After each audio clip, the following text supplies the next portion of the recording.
Bismillahirrahmanirrahim. Assalamualaikum warahmatullahi wabarakatuh. Perkenalkan, nama saya Thoriq Al-Ail. Saya dari Universitas Islam 45, Prodi Perbankan Syariah. Di sini saya akan menjawab soal ujian akhir semester bahasa Arab. Yang pertama, jelaskan 3 bagian marfu'at beserta contoh-contohnya. Nah, marfu'at itu apa sih? Yaitu isim-isim yang dibaca rofa. Nah, rofa itu ialah keadaan di mana sebuah kata dibaca dengan harokat doma atau di akhir kalimat itu ada wawu, alif, dan nun. Yang tadi itu adalah tanda-tanda dari rofa. Nah, adapun isim-isim yang dirofakan itu terbagi menjadi 7. Nah, saya akan menjelaskannya cuma 3, yaitu pertama fa'il, naibun fa'il, dan yang ketiga isim kana. Yang pertama fa'il. Fa'il itu ialah isim marfu yang letak sesudah fi'il maklum, yaitu atau kata kerja yang disebutkan dalam kalimat. Nah, untuk mengindikasi pelaku dari sebuah pekerjaan fa'il, nah termasuk isimnya dirofakan yang disebut setelah fi'il atau perbuatannya. Nah, fa'il ini terbagi menjadi dua macam, yaitu fa'il zohir dan fa'il domir. Nah, kalau fa'il zohir itu contohnya seperti ini: qoma zaidun wa yaqumu zaidun. Kalau fa'il isim domir itu ada 12, yaitu wadorobu, wadorobna, wadorobaha, wadorobatu, wadorobna, wadorobta, wadorobti, wadorobtuma, wadorobatum, wadorobtuna, wadorobat. Nah, seperti itu. Contohnya dah langsung ke contoh fa'ilnya. Nah, contoh seperti ini: doroba aliyul kalba. Ali sudah memukul anjing. Nah, contoh di atas sudah jelas sekali bahwa fa'ilnya itu ada aliyun, karena setelah kata tersebut setelah kata tersebut yaitu doma. Nampak jelas kan tadi di akhirnya berharokat doma seperti itu. Nah, lanjut ke naibun fa'il.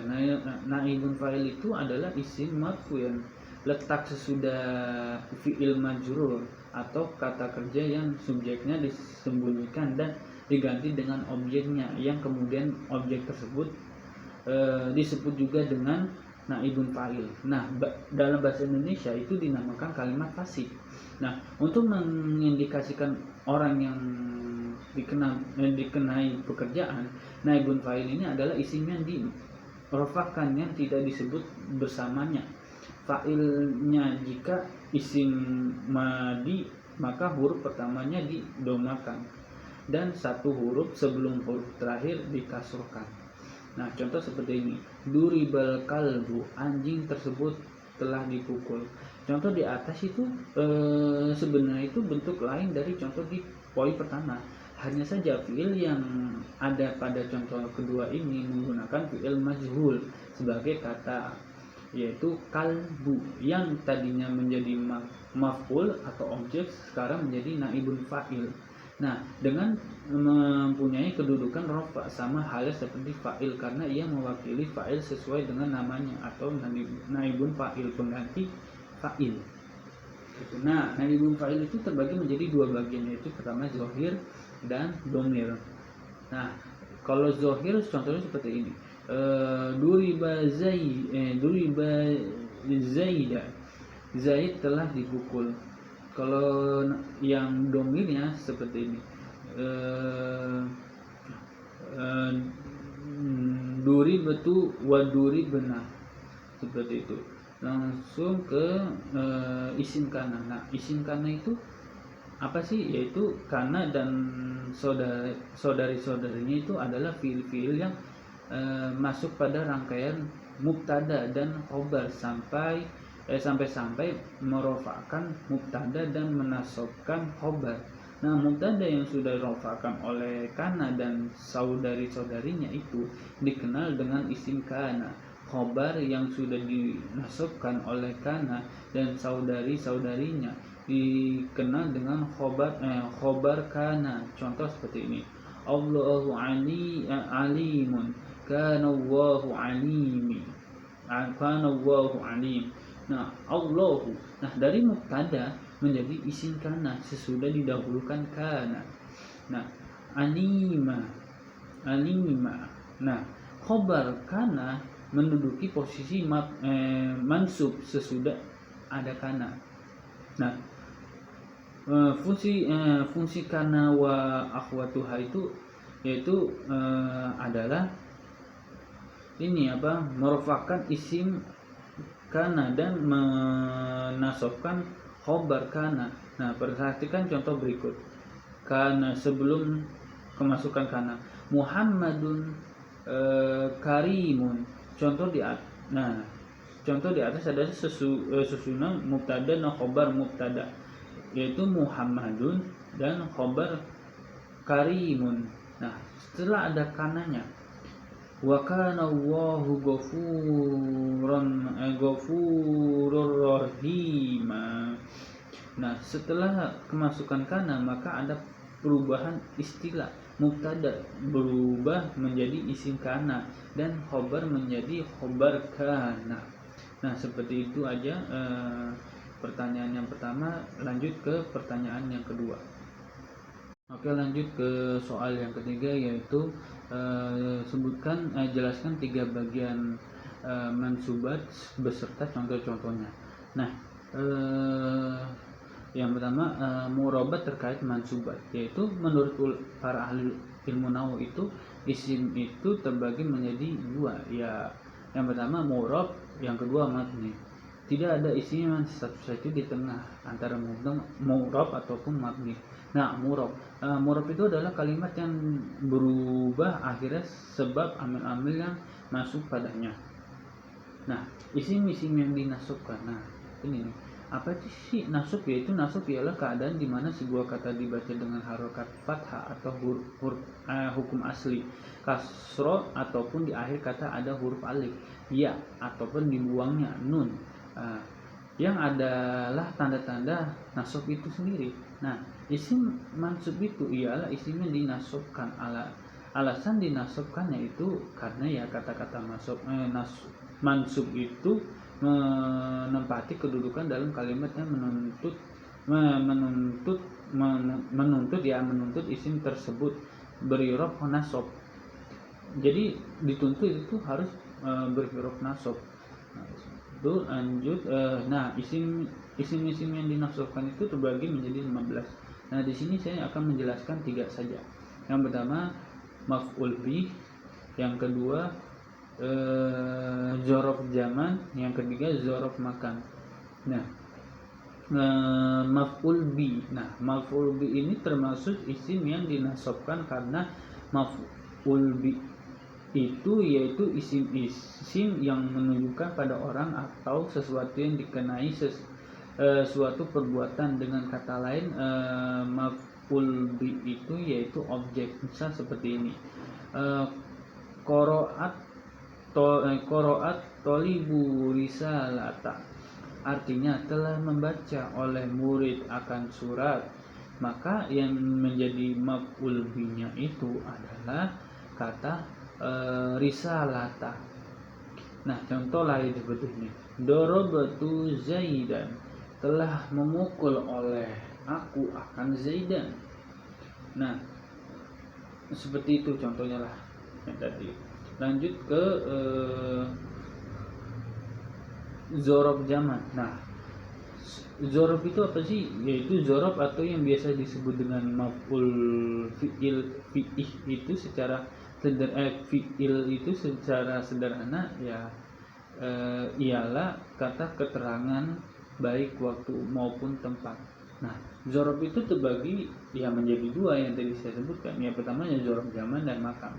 Nah, zorof zaman yang pertama yaitu setiap nama waktu yang dinasabkan dengan memperkirakan makna daripadanya. Nah, Zorob zaman itu berdasarkan istilah, yaitu waktu terjadinya pekerjaan yang mansub dengan takdir fi. Jadi setiap lafaz yang padanya terkandung makna fi dan membuktikan waktu pada lafaz tersebut ialah zorob atau zaman. Nah, zorob zaman itu ada yang pertama yaitu al-yauma, pada hari ini, lailati, malam ini, sobahan, waktu subuh, udwatan, pagi hari, masaan, sore hari, yukrotan, waktu pagi, abadan, selamanya, godan, besok, hinan, ketika. Contohnya seperti ini.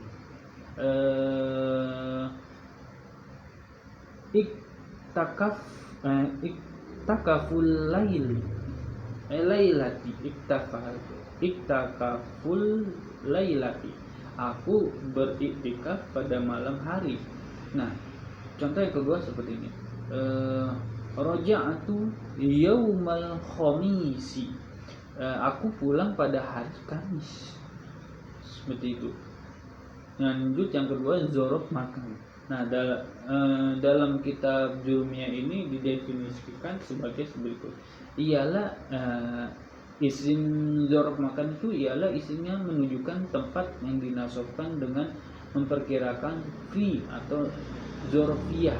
Menurut pendapat Imam Abdurrahman bin Muhammad bin Qasim al-Asimiyah, yaitu zorob makan itu adalah isim yang menunjukkan sebuah perbuatan yang terjadi di dalamnya yang mengandung makna fi. Contoh seperti ini. Asrobu ba'dal lakli, aku minum setelah makan. Terus lanjut contoh yang kedua seperti ini. Alwaladu yal'abu tahtas sajarah, anak itu bermain di depan pohon. Seperti itu.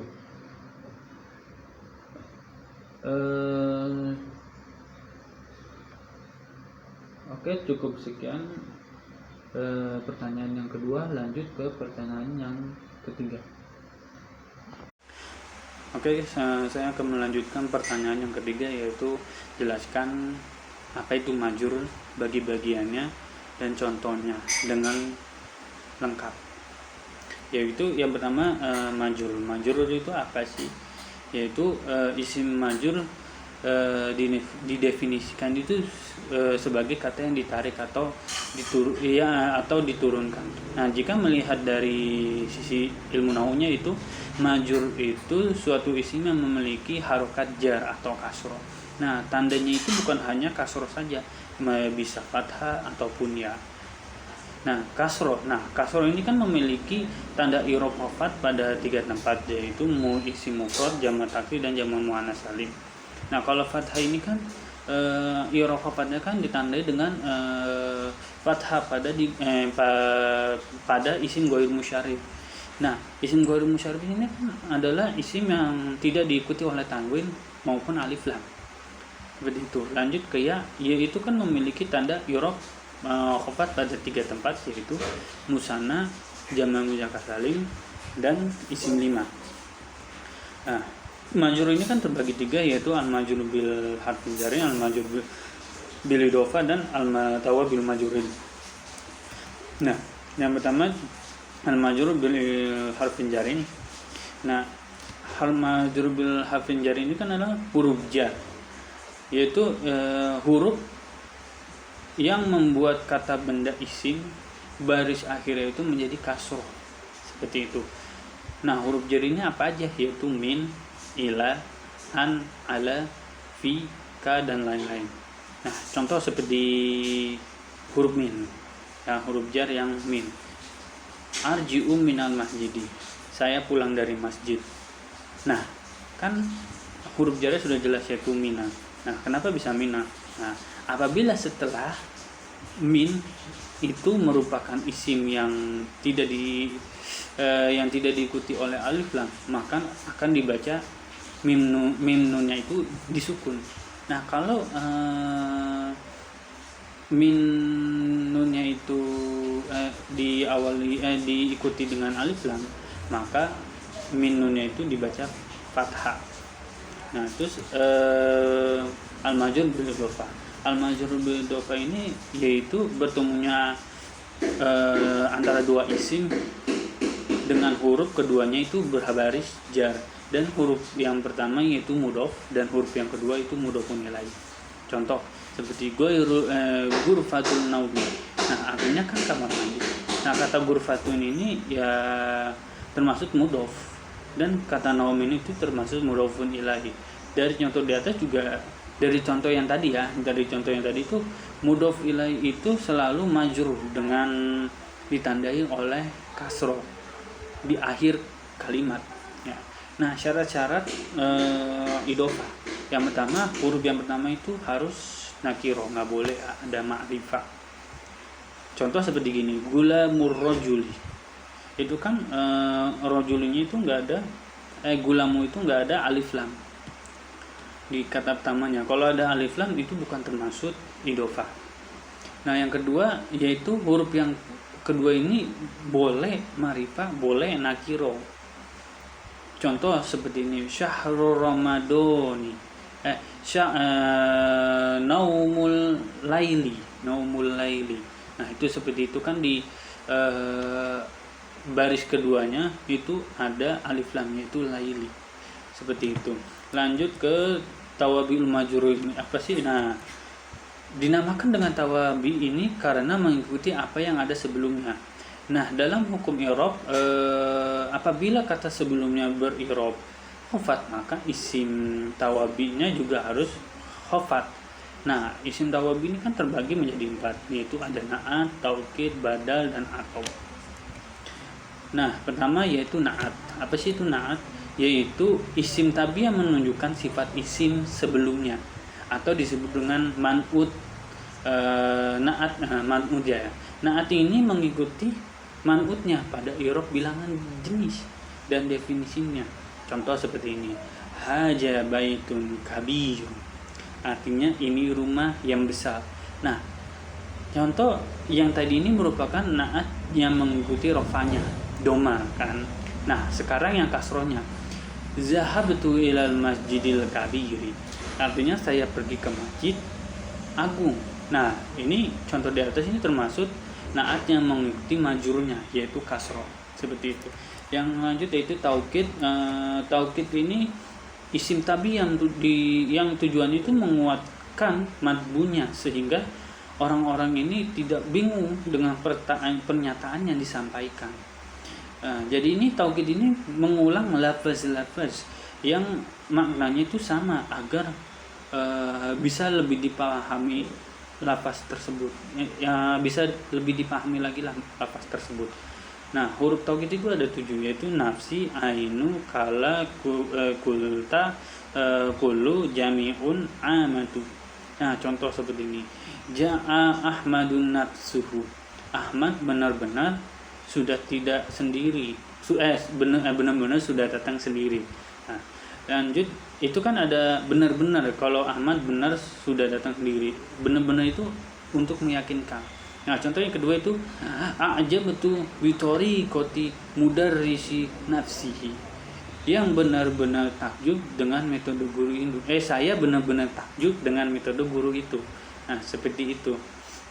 Lanjut ke badal. Nah, badal itu kan adalah isim tabi yang menunjukkan untuk menjelaskan atau mengkonfirmasi madbunya, baik secara utuh ataupun bagian daripadanya. Nah, kalimat yang mengikuti ini disebut badal, dan kalimat yang diikuti disebut mudhal minhu.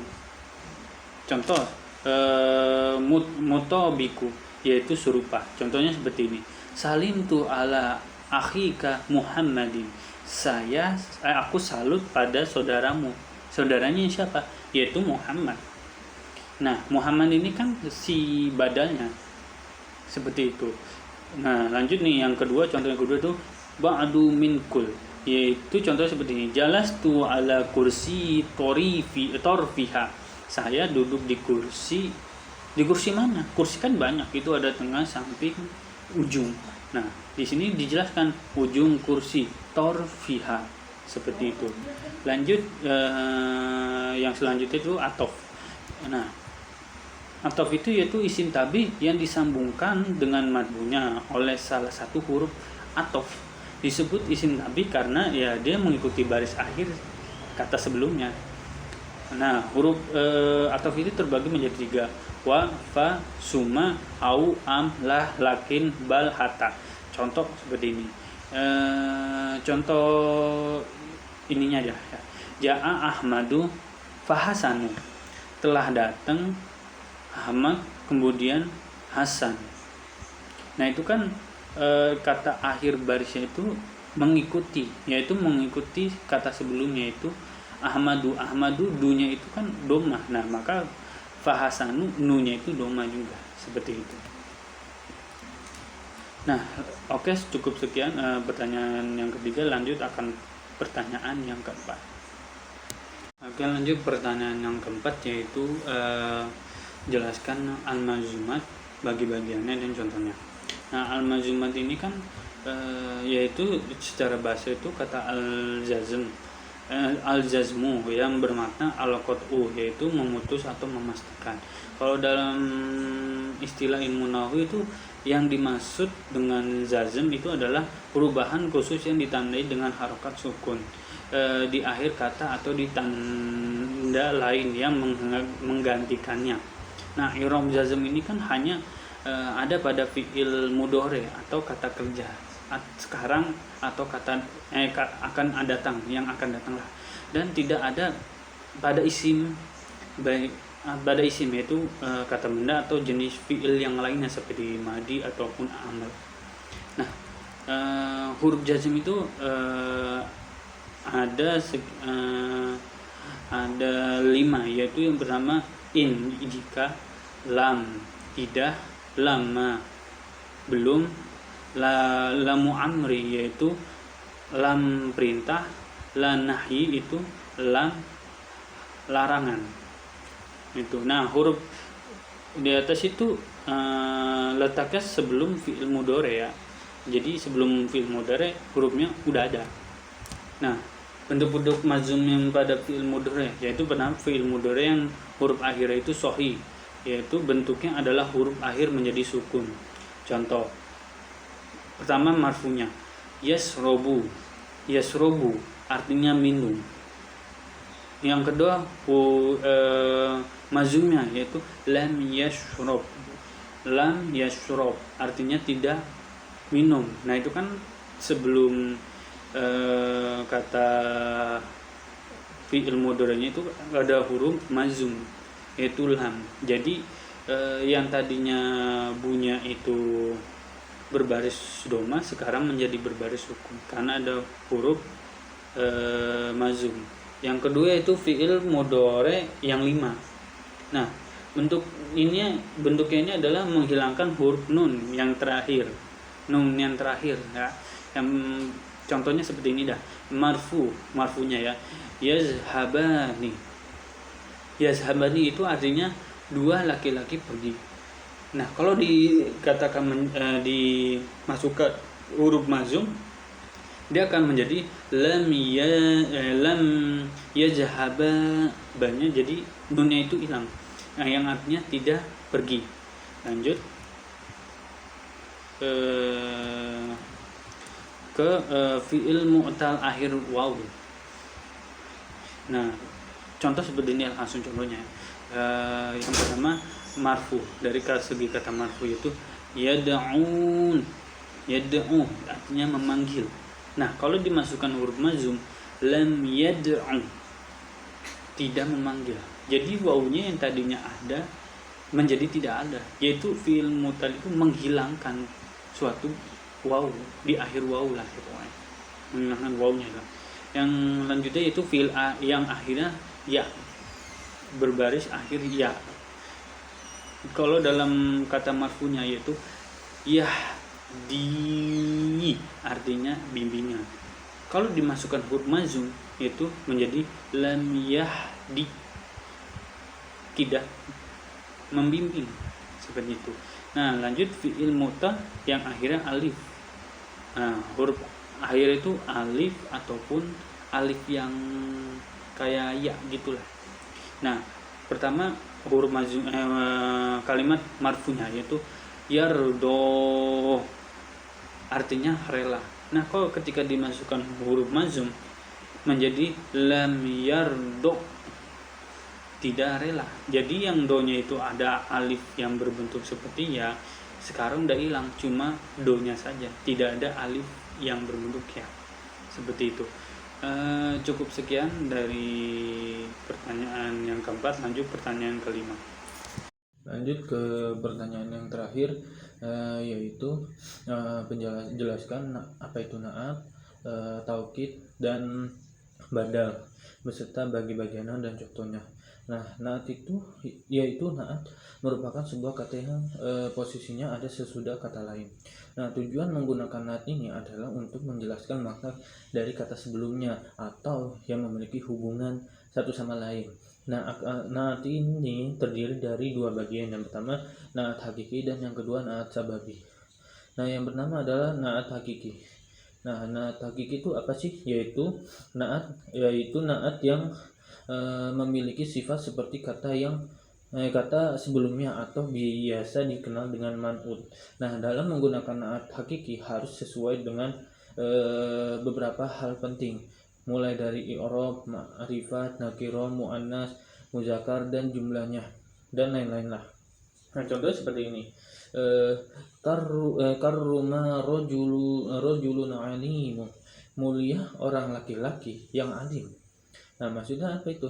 Yaitu kata alim itu adalah na'at i'rabnya rofa, alamatnya doma. Nah, mengikuti man'ut atau rajulu dalam segi rofa, nakirah, muzakkar, dan mufrad. Nah, yang kedua yaitu na'at sababi. Nah, na'at sababi ini adalah na'at yang bersifat sama dengan kata sebelumnya. Nah, dalam na'at ini selalu mengikuti man'ut berupa i'rab dan nakirah, ma'rifah. Uniknya na'at sababi ini wajib dalam bentuk mufrad. Contoh seperti ini. Jurutu ila baiti. Jurutu ila baiti amroti karimin abuha. Saya berkunjung ke rumah perempuan yang mulia ayahnya. Nah, seperti itu. Nah, lanjut ke badal. Nah, apa sih itu badal? Yaitu merupakan kata yang tidak menggunakan perantara untuk mengikuti kata sebelumnya. Nah, sebutan lain dari badal itu adalah kata pengganti atau mubdal minhu. Dalam kata badal terdiri dari tiga bagian. Yang pertama badal mutobi, badal istima, dan badal badul minkul. Nah, badal mustobi ini merupakan makna yang digunakan untuk mewakili makna yang sama dengan dalam ayat Al-Quran. Nah, badal mutobi ini seringkali ditemukan dalam potongan hadis dan juga ayat Al-Quran. Contoh seperti ini. Ja'a Muhammadun aku amiri akram tu aliyan sadiqon Zaidin. Nah, telah datang Muhammad, yaitu saudara Amir, yang memuliakan Ali, yaitu temannya Zaid. Nah, yaitu lanjut badal yang kedua yaitu badal istima. Badal istima itu merupakan badal yang memiliki kandungan secara abstrak dan selalu bersifat mudhof di dalamnya. Nah,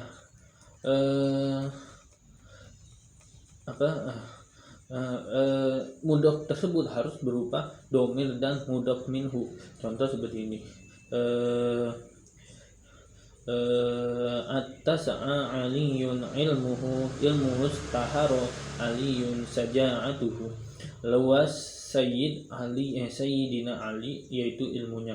Terkenal Sayyidina Ali, yaitu keberaniannya. Nah, kata atau kalimat yang bergaris bawah sebagai badal istima. Lanjut ke badal badul minkul, yaitu badal badul minkul itu yaitu merupakan badal yang bagian mudhol minhunya itu dalam badal ini selalu mudhof dan kembali menjadi mubdal minhu. Contoh seperti ini, so kostu aliyan yadahu jurha zaidun anfusahu natortu ila amiri rijlihi, yaitu saya bersalaman dengan Ali, yaitu dengan tangannya. Nah, Zaid dilukai, yaitu hidungnya. Nah, saya melihat Amir, yaitu kakinya. Nah, kata atau kalimat yang bergaris bawah sebagai badal badhumingkul itu, yaitu lanjut yang terakhir yaitu taukid. Apa sih itu taukid? Yaitu taukid merupakan huruf penguat yang digunakan untuk berkomunikasi dengan orang lain. Nah, dalam merespon tindakan keingkarannya, kalimat positif ini wajib terbebas dari kata menafikan seperti tidak atau bukan. Untuk mengetahui, sahabat muslim harus menguraikan huruf penguatan ke dalam isbat atau kalimat positif. Nah, untuk macam-macam taukid itu yaitu ada dua, yaitu yang pertama maknawi. Pada menguat maknawi digunakan untuk mengukuhkan lafaz yang berasal dari maknanya. Nah, perlu diingat bahwa penguat maknawi tersebut harus menggunakan beberapa lafaz. Nah, seperti halnya kalla, semua itu, ajma'u, seluruh, anfusahu, diri, dan lain-lain. Nah, uniknya saat menggunakan penguat ini akan dipercaya orang lain. Contoh seperti ini, sokostul wajiro nafsahu, saya bersalaman dengan menteri, yaitu dirinya sendiri. Nah, lanjut ke penguatan lafzi. Nah, kalau penguatan lafzi ini merupakan penguatan lafzi itu harus dipakai dengan cara dilipat gandakan. Nah, bagian yang dilipat gandakan itu adalah kalimat lafaz. Nah, fiil atau laksana isim uniknya dalam penguat jenis ini memiliki 6 unsur. Yang penting yaitu fiil laksana, isim domir laksana, jumlah laksana, isim domir laksana, dan huruf laksana. Nah, contoh seperti ini, nasortu zaidan, nasortu zaidan. Nah, atau kalimat yang bergaris bawah itu termasuk taukid lafzi. Seperti itu. Cukup sekian dari saya, kurang lebihnya mohon maaf. Assalamualaikum warahmatullahi wabarakatuh.